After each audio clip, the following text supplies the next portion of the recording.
नमस्कार नमस्कार सम्पूर्ण हाम्रो चाहिँ प्यारो ओखलढुङ्गा जिल्लावासीहरूलाई भन्न चाहन्छु। पर्सि चाहिँ नि आह्वान पनि छ, रिक्वेस्ट पनि छ र पर्सि पुस 12 गते चाहिँ श्रम संस्कृति पार्टीको अध्यक्ष हर्क साम्पाङ हाम्रो ओखलढुङ्गा जिल्ला आउँदै हुनुहुन्छ र 8वटा पालिका एउटा नगरपालिका सबैलाई मेरो यो भिडियो चाहिँ सेयर गरिदिनु होला। ओखलढुङ्गा जिल्लावासीहरू सबैजना आमा बाउ दाजुभाइ दिदीबहिनीहरू छोराछोरीहरू पर्सि पुस 12 गते चाहिँ ओखलढुङ्गा जिल्लामा चाहिँ नि भव्यको साथ हामी चाहिँ भेला भएर चाहिँ नि संस्कृति पार्टीको अध्यक्षलाई हामीले स्वागत गर्नुपर्छ र हाम्रो ओखलढुङ्गा जिल्ला विकास र समृद्धि बनाउनु पर्छ भन्दै सेयर पनि गरिदिनु होला मेरो साथीहरू सबैलाई। यो मेरो भिडियो चाहिँ नि एकदम चाहिँ नि समाचार जस्तै सूचना र चाहिँ नि आह्वान पनि छ, त्यही भएर चाहिँ रिक्वेस्ट गर्दैछु तपाईँहरूसँग सामु सेयर पनि गरिदिनु होला र एउटा ऱ्याप 1-2वटा ऱ्याप पनि हान्नेछु है त।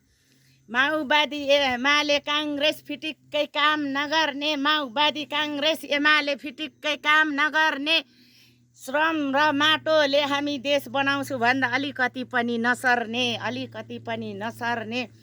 चित्ता दुख्यो होला यो मेरो ऱ्यापले, तपाईँहरूको चित्ता दुख्यो होला चित्ता, तर तपाईँहरूले बिना काम पुऱ्याइदिनु भयो यो देशलाई तल्लो भित्ता, यो देशलाई तल्लो भित्ता। 30-32 वर्ष यो देशलाई बिना काम ओकटे, 30-32 वर्ष यो देशलाई बिना काम ओकटे। हर्का साम्पाङ खाली गाक्री लिएर किन काठमाडौँ आयो भन्छ भोकोटे, काठमाडौँ आयो भन्छ भोकोटे।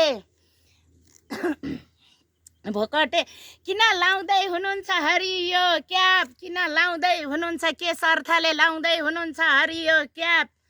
लक्ष्मी राईले नत्र भने हान्दिन्छ ऱ्याप, लक्ष्मी राईले हान्दिन्छ ऱ्याप।